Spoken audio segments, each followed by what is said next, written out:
What's up, guys? I haven't made a video in quite a long time because one, I've been lazy,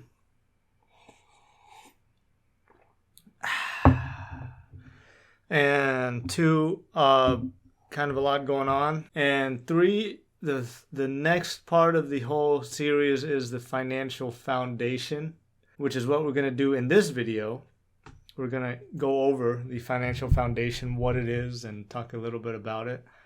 We're not going to go through the whole thing, but the reason that I haven't started this is because it's like very overwhelming in a way.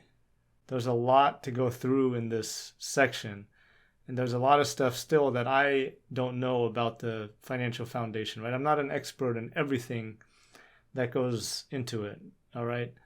But I'm going to do my best in going through it. So let's go through it. Let's just go through it step by step. This is the financial foundation. It's really pretty simple when you look at it this way. But when I say that there's a lot that goes into it, there's a lot that goes into the protection piece. And it's not going to be the same for every single person. Like what the protection means for me is going to be very different to what protection means to you, to what protection means to somebody else. And it depends on like all kinds of factors, where they are in their life, how much money they've got, where they live, what things they own, and all kinds of stuff. So what I have done for the protection part of it is I've put together like a checklist, a general checklist to like at least help you get started with figuring out what I should look for in terms of protection, right? And it covers a lot of stuff. It's a lot. It's a little bit overwhelming, but what I've done is kind of broken it down so you can go step by step and do it over time in sort of like an organized fashion. All right.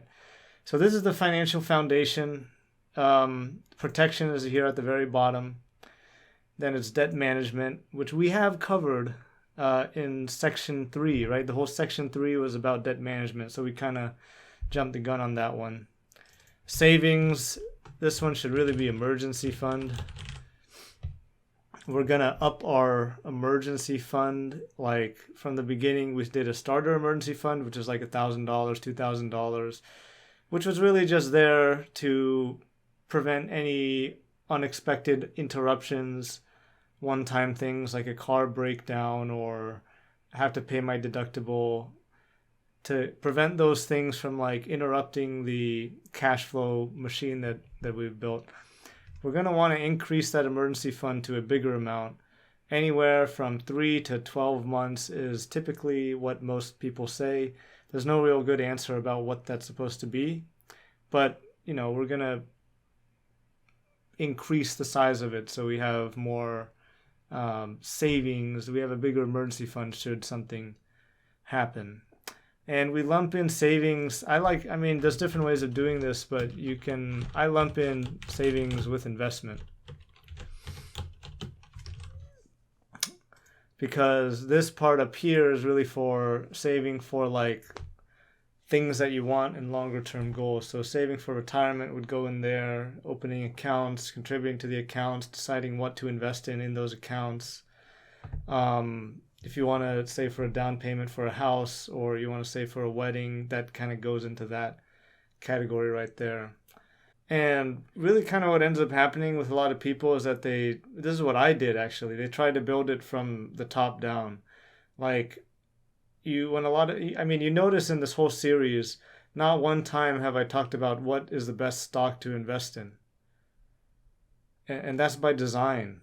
That's really by design, because the first thing that people go to automatically and thinking of, personal finance, I got to get better at that, is that they pick up books like The Intelligent Investor and they start researching stocks and trying to figure out like, what should I do? Should I get Bitcoin? Should I get options? Like what stuff can I invest in to get a better return? And they kind of skip everything that we've done so far. And if you've gone through this series, you now understand that what a big mistake that is. You now understand that that's not the right way to do it. And that's actually how I started. when I started this whole journey of like personal finance and getting into financial independence, I started with asking, okay, what should I invest in to grow my money? I didn't care about emergency fund. I didn't have any debt, so I kind of just ignored that. I didn't understand it at all. And protection, I thought protection, I thought insurance was a scam, and I thought I didn't need a will and pretty much anything like that.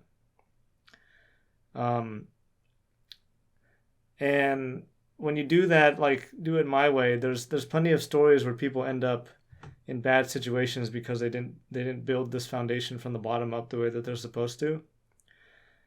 When something bad happens, like a black swan event that takes a big chunk of like savings. I mean, the easiest way to example this is to say, let's say that you don't buy health insurance for some reason, right? Everybody has health insurance, and you understand why you have health insurance.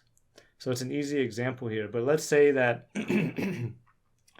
instead of figuring out what health insurance that somebody wants, they start asking, oh, what's the best stock to invest in? And let's say they invested in Tesla like 5 years ago, and now Tesla has whatever it's done, 5x or 10x in price. And now they're all like, oh my God, I'm so much money, whatever. Like they started with 5,000, now they have $50,000. Okay, whatever. And then some black swan event happens to them. They're one of the unfortunate, very small percentage of people who run into this bad situation, and they have to go to the hospital, right? Their ambulance bill is like $20,000, and then their operation is another 20, 30, whatever. And then all kinds of stupid fees that the medical hospitals charge and all. I mean, they do the stuff, but they are very expensive. So that $50,000 that he has in Tesla, he's like, oh, okay, now I got to use that to pay for this thing because I didn't set up protection for myself. And probably more, so now he's in debt, right? So if you kind of don't do it the right way, then at some point life is going to force you to build this in the right way, if that makes any sense. Like you can't do it the wrong way. You got to do it the right way. And this is section 5, by the way, and so far, like, I haven't talked about stocks or anything like that. I haven't talked about investing at all yet. Building the cash flow machine. And what else have we done? I think that's about it. But getting our reporting done, like building our cash flow machine, understanding ourselves financially, all this stuff is going to enable us to save and invest like a machine, right? We're going to be able to do it consistently and not do it like one time, open up $1,000 in Robinhood account and put it somewhere and then be like, oh yeah, I'm investing. No, we're going to be like really good about it. We're going to set it up just like we've set this thing up. And this is going to, I mean, this is still the foundation of what we're doing. This fuels the financial foundation. Like if we want to draw this out graphically, it would look something like this. No, I don't want to close it. So we got that over there. And then we have our machinery that we've built, right? It's over here, and we'll just get rid of that for now. Make the text a little smaller so you can read it, right? This sits right there, and that goes right there. And this thing fuels, it allows us to build this very nicely. It allows us to build this very nicely. Some people just try and start with the financial foundation, actually. And in the insurance industry uses this foundation to say, this is how you should build your foundation. And they start with it, and they're insurance, so they sell protection, right? So they say, yeah, you need to start with protection and then go up from there.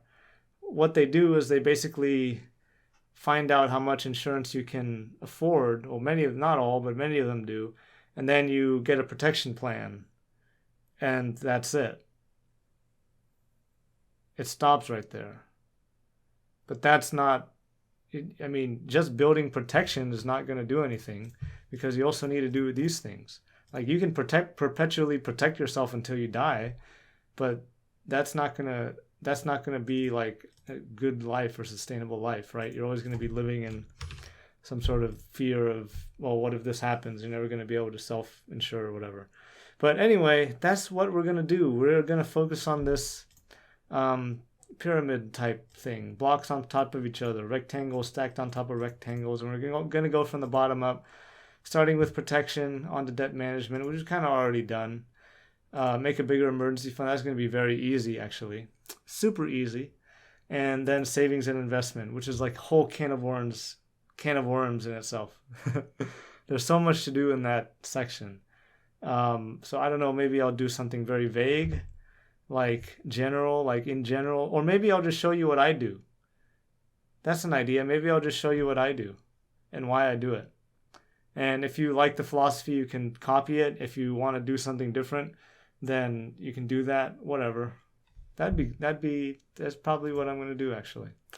So yeah, there we go. That's the financial foundation. That's what we're going to have to look forward to in this 5th section here. So hope everybody's doing all right. I'm doing well. I'll see you in the next video when we start talking about protection. Or maybe we'll go into more in depth of what this is and like the general kind of thing that we're going to be looking at. We'll see what happens in the next video. We'll see what happens. Bye-bye now.